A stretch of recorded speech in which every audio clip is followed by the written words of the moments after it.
A new video has been released from the officer's phone who shot and killed Reagan Good. This was the woman that was killed in Minneapolis, Minnesota, by the ICE agent.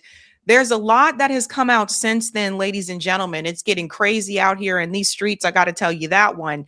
But this video shows a different angle than what we've seen before in the past. Again, this is the video footage that is coming from the ICE agent's cell phone that he was taking during that time, during this altercation before he shot and killed Renee Good. Let's go ahead and bring that in here.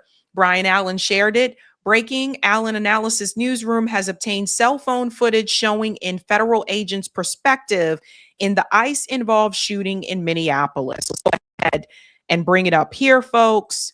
So again, this is from the ICE agent's phone. Here we go. That's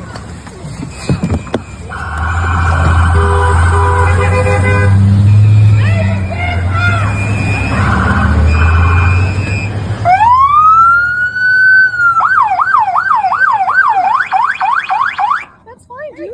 I'm not mad at you. Show your... Did everyone hear what she said? So you can see here in the window, there's a glimpse of him. This is the same guy. So I want you to hear again what she said when he walked by her window.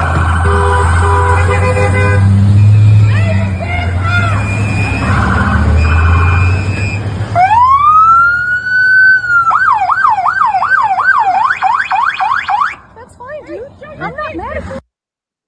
She said, "That's fine, dude. I'm not mad at you." And a lot of people are pointing to this and they're saying, this doesn't look like someone who was upset. This doesn't seem like someone who was angry or antagonizing, because she looks him right in the face and says, "That's fine, dude. I'm not mad." Right? That's important when you see his response at the end of all of this. So it makes you wonder, how could this have escalated? Let's continue on. That's fine, dude. I'm not mad at you. Show your face. I'm not mad at you. That's okay. We don't change our plates every morning, just so you know. It'll be the same plate when you come talk to us later. That's fine. U.S. citizen, former fucking veteran. You want to come at us? You want to come at us? I say go get yourself some lunch, big boy. Go ahead. Out of the car. Get out of the... And I believe this part right here, I think this is what pissed him off, was this back and forth here. I believe, I'm not sure if this is her wife or not, but I think it was this that got him, that really pissed him off. Now, it doesn't excuse it, but I think it was this part right about here when she told him, go get some lunch. Notice she also said we're U.S. citizens. So he is filming the license plate here. Every morning, just so you know. It'll be the same plate when you come talk to us later. That's fine. U.S. citizen, former fucking veteran. You want to come at us? You want to come at us?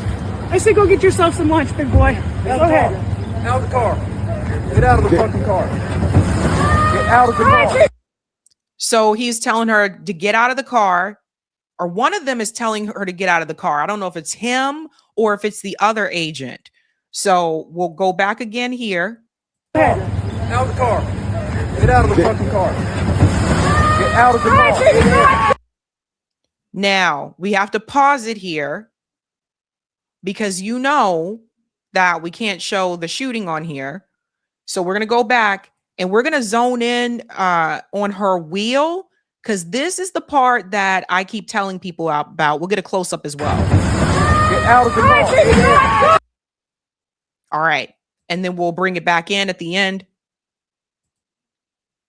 Here we go. So you can hear what he said.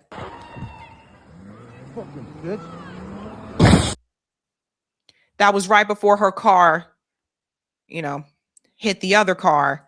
He called her a effing bitch. And that tells you, again, like I said, I think that back and forth right there, like that really ticked him off. Now I'm going to show you another angle, because this is important to see. Now, some people saw this video and they said, oh my God, yeah, she hit him or whatever. There is a thud sound that you hear, which I can't show because that's when the shots go off, is YouTube. There is a thud sound though that you hear. And what I wasn't sure of is, was that thud the sound of the car hitting him, Or was that thud the sound of the cell phone hitting the car or his hand hitting the car? So we're going to look at another video here. This is a close-up. Again, pay attention to the wheel. Get out of the car. Do you see the way she's turning the wheel? Get out of the car. Get out of the car. Get out of the car. Right here. She was turning the wheel away from him, not towards him. That was what I wanted to see. Where is she? Is she keeping the wheel straight when she was in the car? You know, is she kind of turning it to the left? Is she keeping it straight? No, she was turning it to the right, which is something that we pointed out before with her tires. So she was not trying to run him over, despite what Donald Trump and others said. And people will see this and they'll still say, no, she was trying to run him over. She's literally turning her wheel here. Out of the car. So that part there is very important. Now we have another video that I want to show you because there was something that this woman pointed out that I did not notice as well. Listen to this. Want to know what I think? This is what I think. I think Jonathan Ross got out of his car. He was filming and wanted to take evidence of whatever was happening here. Then as he approaches Renee, That's fine, dude. not only is she not trying to agitate or aggravate the situation, she's actually trying to de-escalate the situation. Want to know what I think? This is what I think. I think Jonathan Ross got out of his car. He was filming and wanted to take evidence of whatever was happening here. Then as he approaches Renee, That's fine, dude. I'm not mad. not only is she not trying to agitate or aggravate the situation, she's actually trying to de-escalate the situation. Then Jonathan Ross goes to the back of the car where he encounters Renee's wife. There's something in this part of the footage that I think is important to note. See here, you can see in the reflection of the car, his phone is in his right hand. Then His phone was already there.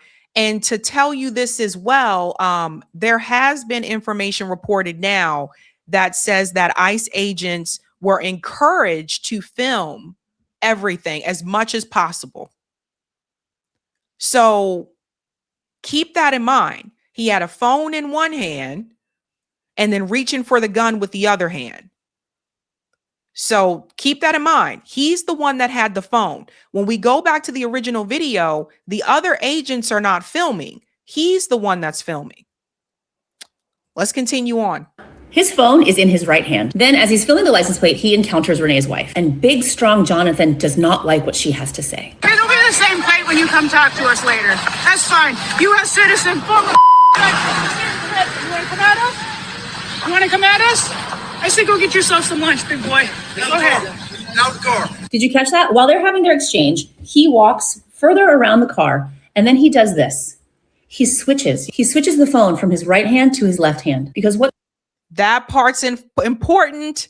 That's important. Hold on. He had already made a decision right here. he switches the phone from his right hand to his left hand, because what side of his body is his firearm on? See, he was ready. He switched his phone from his right hand to his left hand so his right hand could be ready. And he was ready to draw the weapon. We'll go back to this again. This part is very important. The moment that he switches the hand. At us? I say go get yourself some lunch, big boy. Go ahead. Out the car. Did you catch that? While they're having their exchange, he walks further around the car, and then he does this. He switches Right there.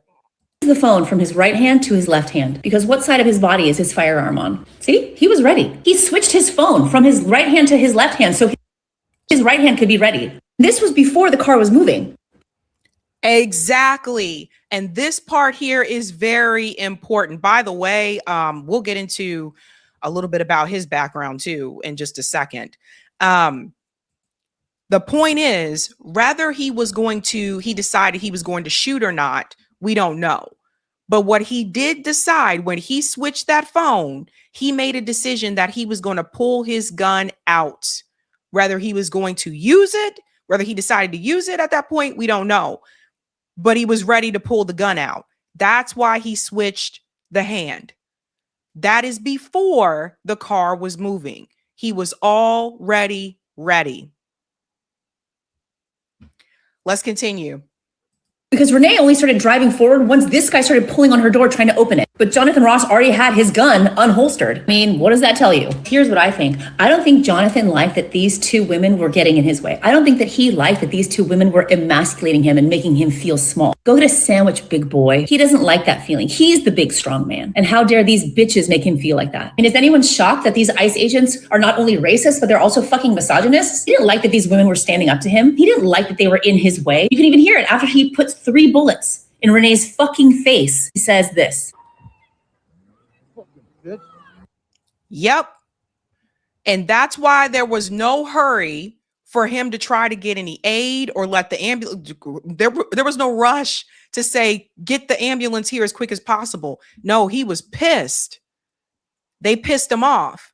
And we're going to get into his background so you know who he is and where he coming from. So this is important for people to see. This is something that definitely did not need to be escalated, but it went there. And the whole point is to de-escalate. And like I said before, she's a U.S. citizen. So if anything, I didn't understand why it even got to this point. They were not trying to, like, she wasn't someone they were looking for. So think about that.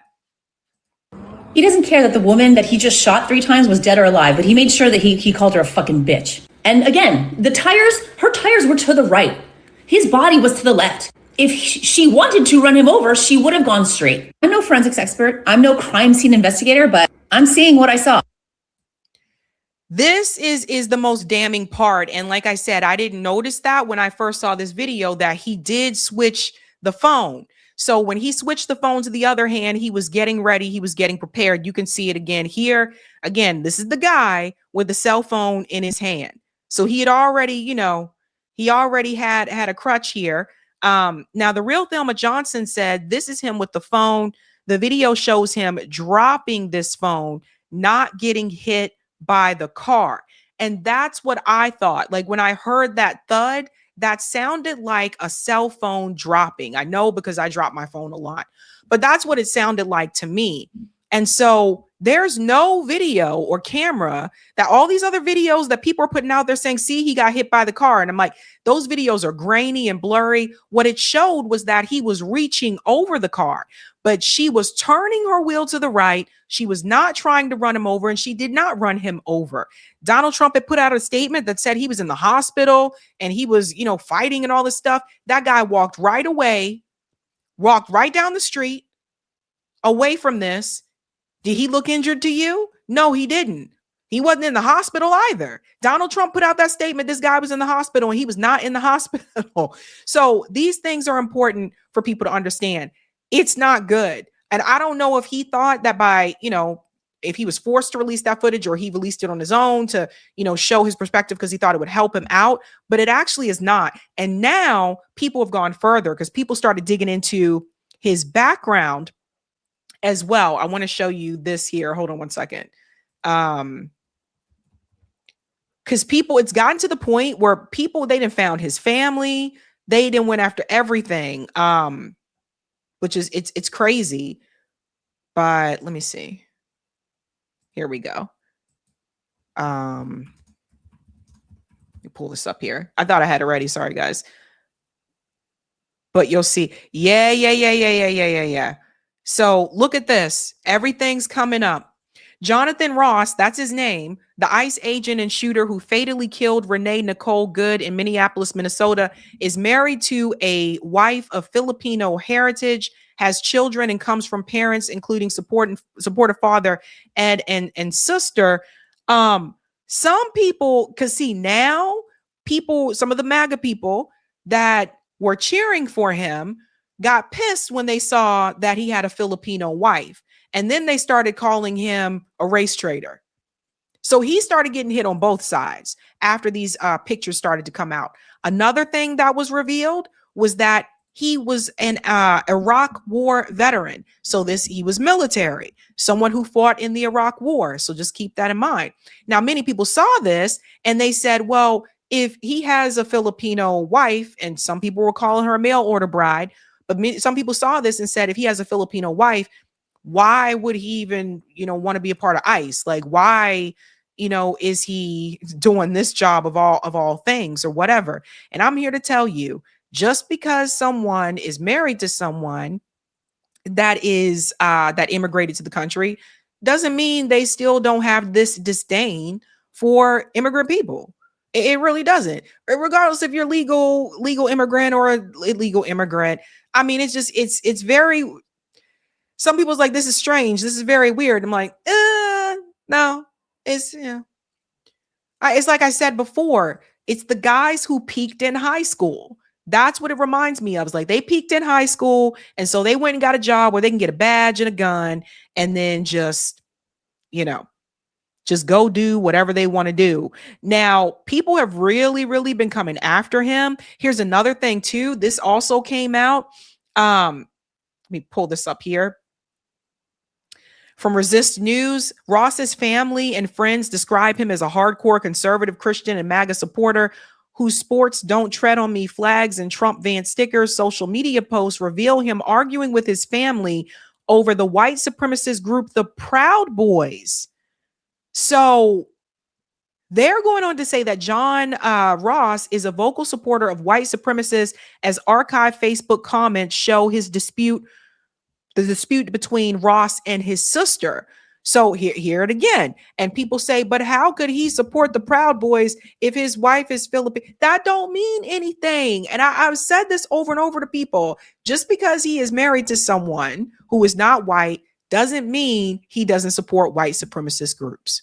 Right. So again, like I said, it reminded me of one of those guys that peaked in high school. Now, here's another interesting thing about this that I think you guys should find. Apparently, there was a former agent on CBS News that came forward to say what happened with this situation and from their experience. And for whatever reason, CBS News did not air this during their actual segment that night, but it is on CBS News YouTube. So again, we're seeing these editorial decisions made by Barry Weiss shift in a way that would benefit the current administration. This is another example of that. You need to hear what this guy says, and shout out to Space Ghost for sharing. A former 25-year career federal agent whose entire job was dealing with gun incidents involving federal agents details all the ways Ross messed up on CBS. Again, it did not air on the actual show tonight. CBS did post it to YouTube, and it already has 800,000 views. Let's get into it right about here. Right out of the gate, it's escalatory in nature. And then the agent with the black mask reaches for the driver's side door handle to try to open it. From the video, hold on, the driver reached and with the black mask reaches for the driver's side door handle to try to open it. From the video, the reverse lights are on. From this other video angle, we can see that the officer has already crossed in front of the car. He's holding a cell phone. They are trying to essentially take some sort of recording or photograph of the driver to show or identify her as a antagonist to their enforcement operations. What he does is cross in front of and stay in front of a occupied running vehicle. You should not be intentionally putting yourself in front of a vehicle unless absolutely necessary. That part right there. And this is also something that is a part of DHS. It's on their website. They know this if you've been trained properly. He is not one of the new ICE agents. He's not one of the ones that responded to that, that call that was put out by the Trump administration. We'll give you this bonus, this $1,000, I think it was a $5,000 something dollar bonus if you sign up with ICE today.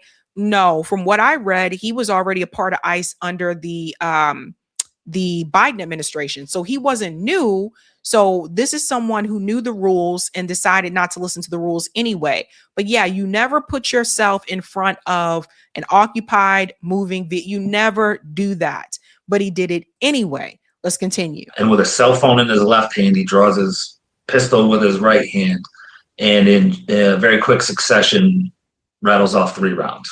Under the Department of Homeland Security's use of force policy, firearms may not be discharged solely to disable a moving vehicle, and shooting at a moving vehicle is tightly restricted. So if he wasn't trying to stop the moving vehicle, then he was shooting to stop the driver. But either way, it goes against what is a part of the Department of Homeland Security's protocol. And that's the part I think that people need to pay attention to. Not whether we went through, turning the wheel and who's in the right, who's in the wrong. But I think what people need to pay attention to is, did this agent follow protocol? That's the question that we should be looking at. And if you know that they didn't follow protocol, then automatically the agent would be at fault. That's important. And I think that that is key. I brought Garland Nixon on Thursday night, former police officer, right out the bat said, nope, he didn't follow the protocol. Like, people know.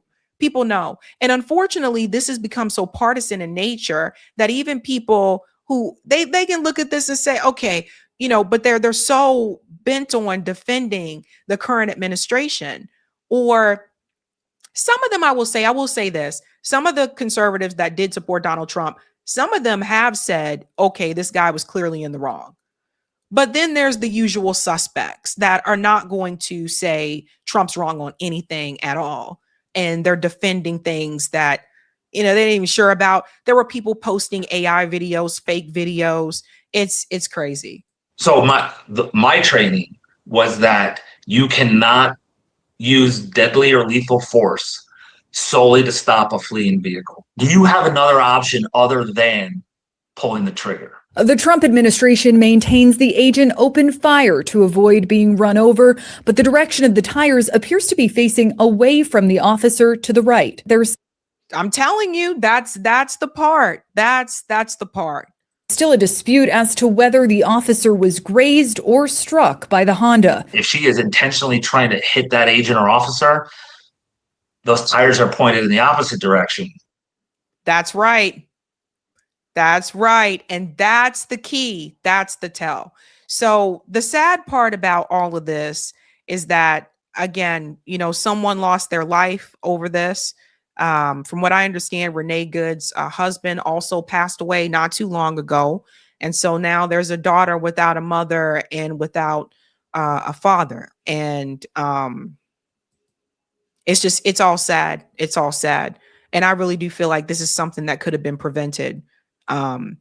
Everybody's paying attention to what's happening right now. Like, it's just ridiculous. Like, and Phil Scott from African Diaspora Network, he warned early on. He said the way that the ICE agents were going after people, the brutality, the methods they were using, he warned that someone is going to mess around and get seriously hurt. And here we are. Hey guys, this was a Sabby clip. If you like what you saw, hit that like button and subscribe.